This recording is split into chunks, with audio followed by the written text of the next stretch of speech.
नमस्कार। नैरिसायम देवरिया।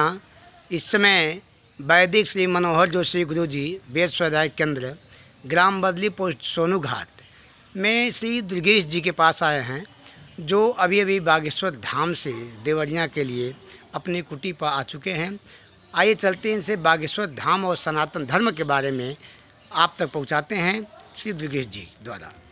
आपको बागेश्वर धाम में जाने के लिए उत्सुकता क्यों जगी, और वहाँ पे जाने के बाद आपने क्या देखा, क्या महसूस किया, और जनता को आप क्या दिशा निर्देश देना चाहते हैं सनातन धर्म को लेकर के? मैं जो है बागेश्वर धाम की प्रेरणा यूँ कहिए कि पूर्वत हमारे मन में भाव रहता था कि ऐसे महाराज, ऐसे संत का दर्शन किया जाए जो ब्राह्मण शरीर में 26 वर्ष की अवस्था में पूरे दिगंतर में ख्याति प्राप्त किया, अपितु भारत ही नहीं विश्व में वह ख्याति प्राप्त संत हो गए हैं।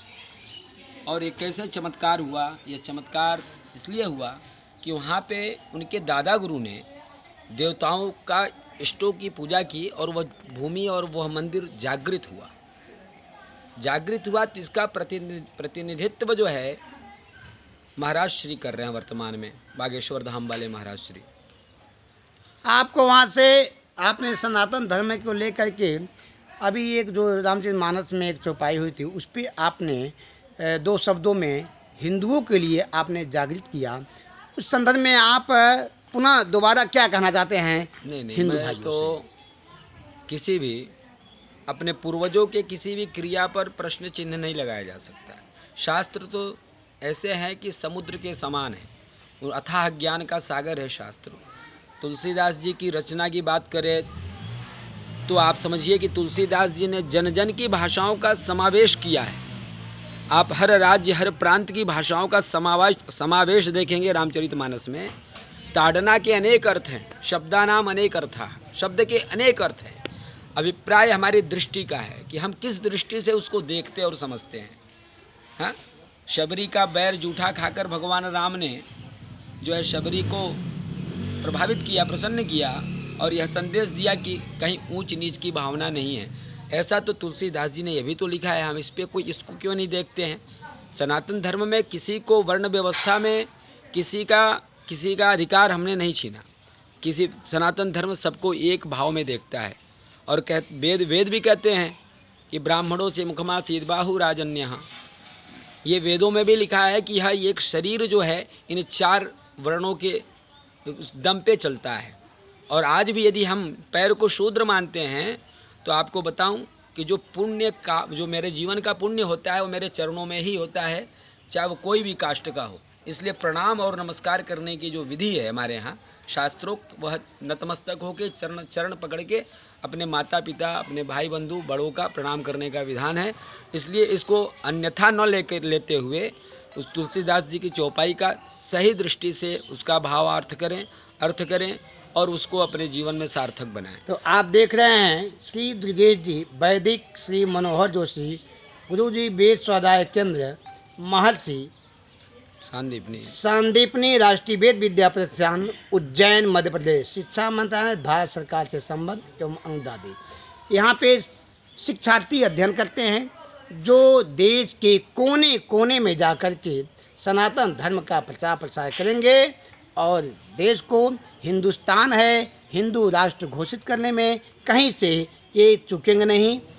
और आगे चलते हम पुनः एक बार और आचार्य जी से कि आपकी अगली सोच, अगली व्यवस्था, अगली रणनीति क्या है इस समय समस्या? हमें तो महाराज श्री बागेश्वर धाम से आने पर यह पराशक्ति का, वहाँ जो सनातन धर्म में बात की जाती है कि एक परोक्ष रूप का भी फल होता है।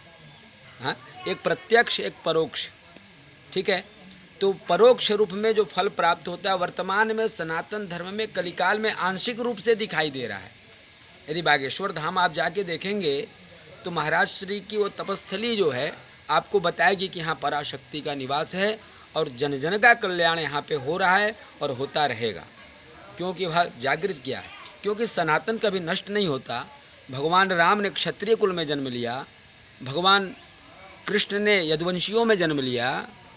उसी तरीके से यदा यदा हि धर्मस्य ग्लानिर्भवति भारत अभ्युत्थान धर्मस्य तदात्मानं सृजाम्यहम्।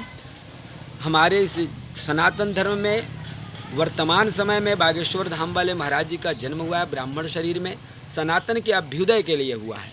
क्योंकि सनातन पर लोग संशय कर रहे हैं, उस संशय का समाधान हो रहा है और अनंत लोगों की जो है श्रद्धा उस पर है और दिखाई पड़ता है। 6-6 लाख लोगों का आगमन हो रहा है उस धाम पर, और एक झलक पाने के लिए महाराज श्री की का जनता जो है परेशान है और पा के ऐसा वह तृप्त हो जा रही है, ऐसे लग रहा है संसार का सारा सुख वैभव उनको प्राप्त हो गया। हमने प्रत्यक्ष वहाँ देखा।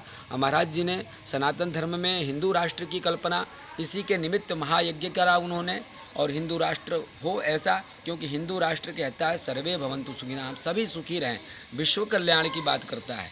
इसलिए सर्वोपरि इस धर्म का आचरण जनहित के लिए है, विश्व हित के लिए इसका आचरण करना चाहिए। हाल ही में एक सूचना आया था आपके द्वारा कि बागेश्वर धाम से महाराज चल के देवरिया में 2024 में आने वाले हैं, इस पे आपका क्या विचार? हाँ, महाराज श्री से बहुत बहुमूल्य समय, मतलब 2 मिनट का ही समय प्राप्त हुआ।